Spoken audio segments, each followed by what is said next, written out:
आज हम लोग भारत की जनजातियों के बारे में पढ़ेंगे और देखेंगे कि चुटकियों में कैसे भारत की जनजातियाँ पूरा याद हो जाता है। और पढ़ना ऐसे है एक बार कि याद भी हो जाए और पता भी नहीं चले। आइए देखते हैं हम लोग।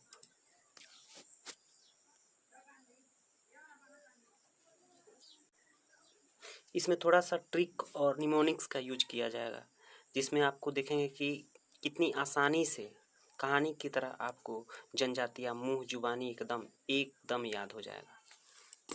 आइए देखते हैं भारत की जनजातियाँ। Hello and welcome to my channel dream destination. मैं नीतीश रवि आप सभी का अपने चैनल पे स्वागत करता हूँ। लेक्चर शुरू करने से पहले आपको बता दूं कि आप लोग के सामने अगर मानचित्र हो तो सबसे बेटर होगा, क्योंकि कोई भी राज्य अगर सामने दिखता है, जो प्लेस उसका मालूम होता है कि कौन सा राज्य किस स्थान पे है, तो ये सबसे बेटर होता है।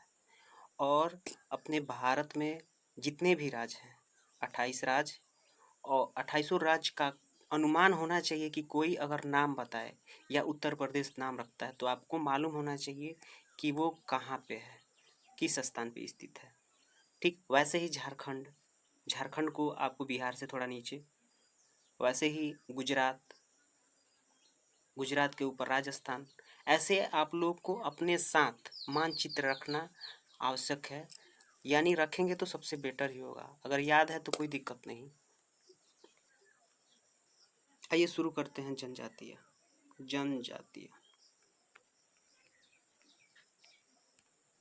जनजातियों के बारे में।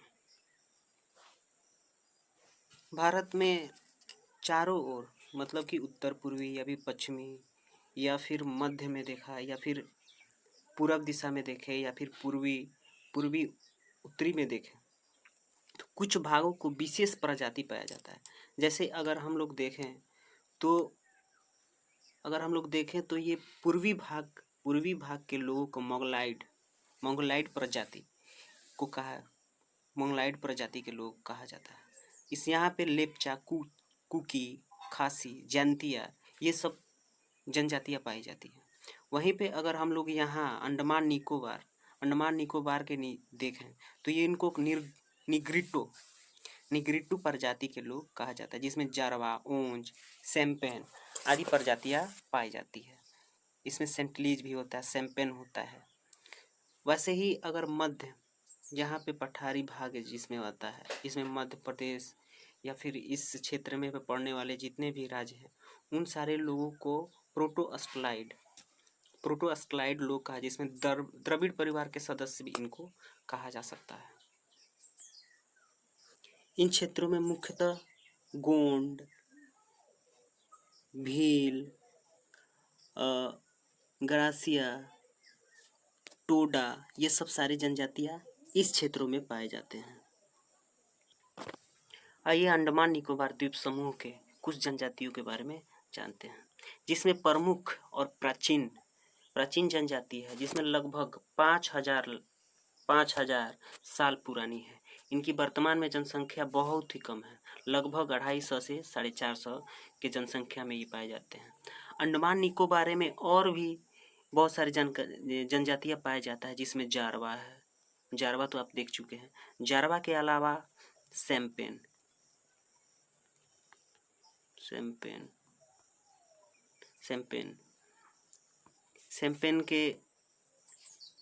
को देखें, और सैम्पेन के अलावा अगर देखें तो सेंटनेलीज भी इसमें जनजाति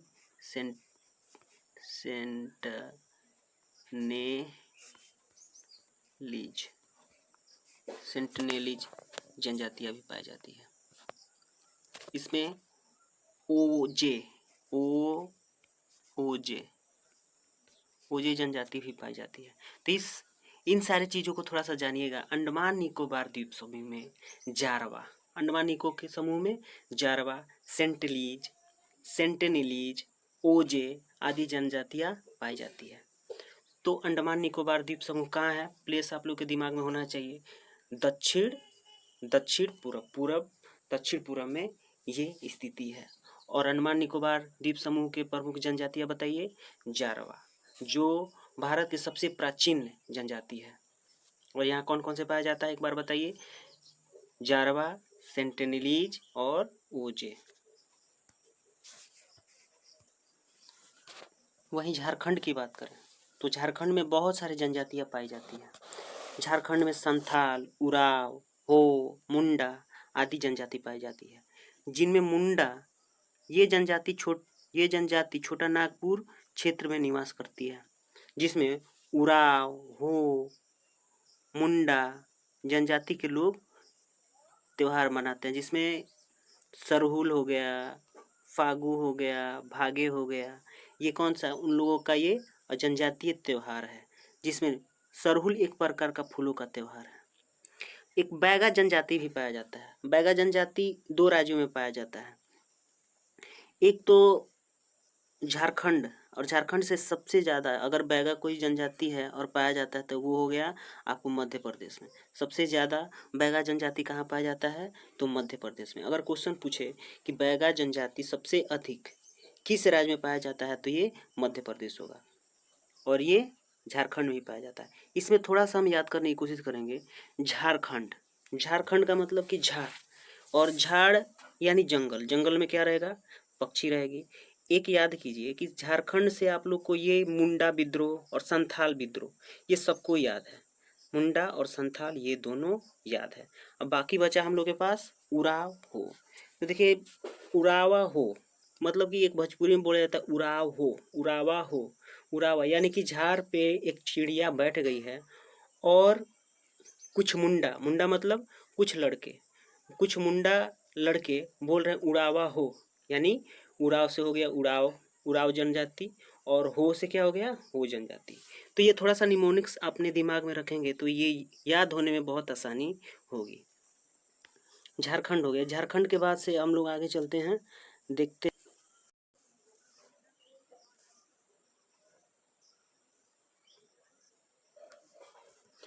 थारू के साथ साथ जौनसारी भी पाया जाता है, जिसमें बुक्सा, बुक्सा जौनसारी उत्तराखंड की दूसरी सबसे बड़ी जनजाति है। इस जनजाति में बहुपति विवाह की प्रथा, ये इम्पोर्टेंट क्वेश्चन है।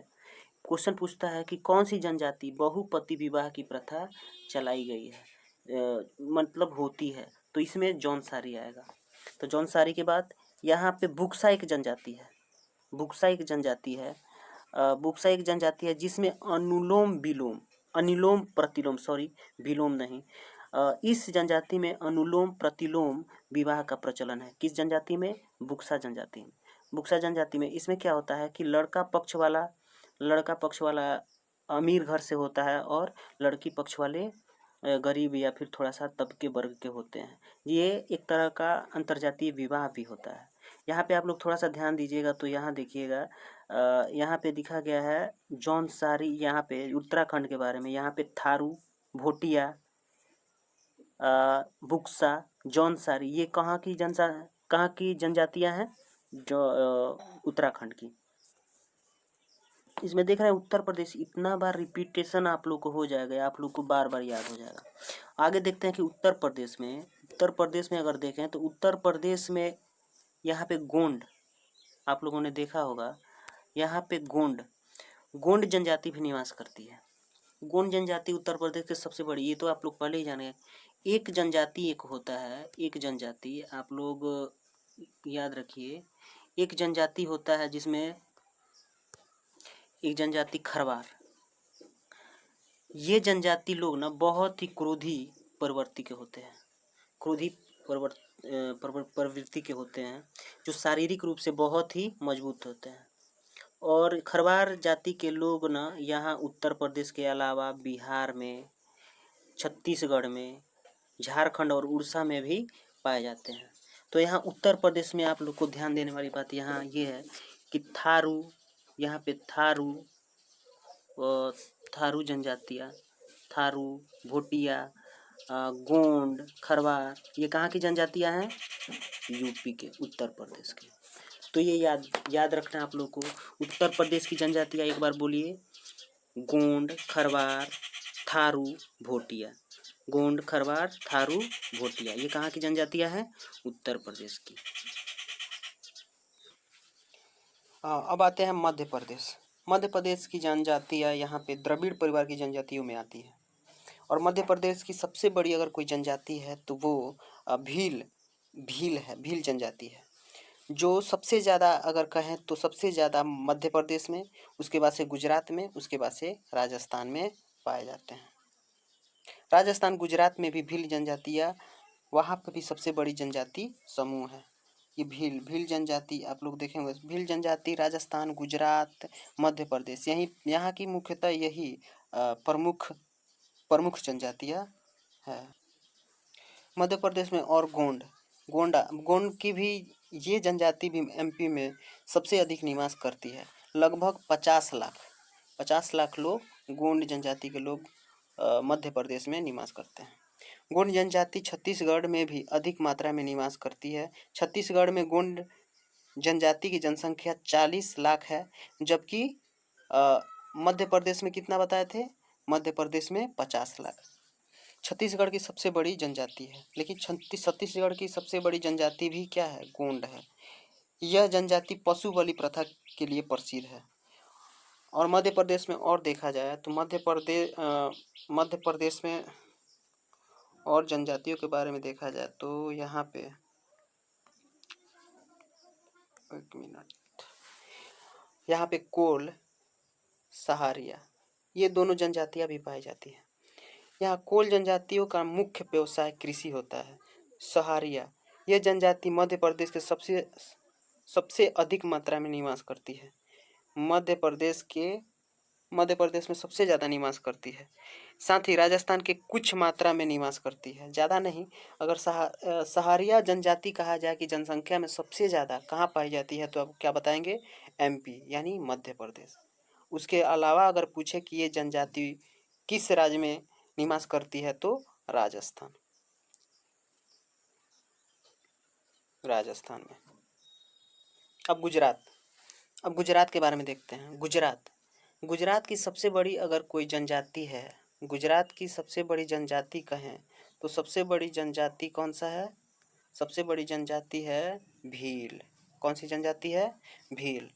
भील के अलावा यहाँ पे आता है डाफर, टोडिया और भील। गुजरात की जनजातियों का नाम बताइए। डाफर, टोडिया और भील। क्योंकि गुजरात की सबसे बड़ी जनजाति कौन सी है? भील, डाफर, टोडिया। अगर सबसे बड़ी जनजाति पूछे तो भील। इसके अलावा अगर कौन सी जनजाति पाई जाती है तो ये डाफर और टोडिया बताएंगे। गुजरात के बाद देखते हैं हम लोग मणिपुर में देखिए दोस्तों, मणिपुर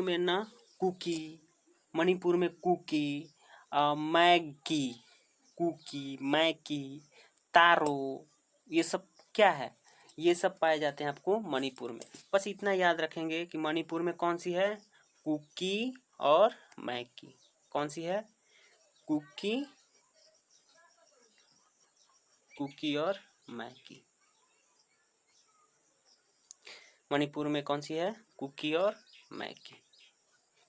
इसके अलावा अगर मिजोरम और त्रिपुरा के बारे में देखते हैं। मिजोरम और त्रिपुरा में कौन सी जनजातियाँ पाई जाती है? तो मिजोरम और त्रिपुरा के बीच में ये नक्शा आप लोग देख रहे होंगे। मिजोरम और त्रिपुरा के बीच में ये एक लुसाई की पहाड़ियाँ है। लुसाई की पहाड़ियों में ना एक लुसाई जनजाति भी पाई जाती है। तो मिजोरम और त्रिपुरा की कंबाइन रूप से अगर पूछे कि लुसाई जनजाति कहाँ पाई जाती है तो बताएंगे मिजोरम और त्रिपुरा के बॉर्डर पे ही है। दोनों राज्यों में पड़ता है लुसाई पहाड़ियाँ। वो दोनों के बीच में कौन सी जनजाति पाई जाती है? लुसाई जनजाति पाई। इसके अलावा मिजोरम में अगर देखें तो मीजो पाई जाती है। मीजो और मीजो के बाद से चकमा और चकमा के बाद गारो भी इस राज्य में पाए जाते हैं। और कुकी कुकी, ये भी इसमें इस मिजोरम में पाई जाती है। तो बताइए मिजोरम में कौन कौन सी जनजातियाँ पाई जाती है? लुसाई, मिजो, मिजो से याद रखेंगे मिजो, चकमा, गारो और कुकी। तो याद रखेंगे दोस्तों कि मिजोरम में कौन सी जनजातियाँ पाई जाती है? लुसाई, मिजो, चकमा, गारो और कुकी। हिमाचल प्रदेश की अगर बात करें तो हिमाचल प्रदेश में सबसे बड़ी अगर जनजाति कहें या फिर वहाँ की प्रमुख जनजाति कहें तो गद्दी वहाँ की जनजाति है, गद्दी।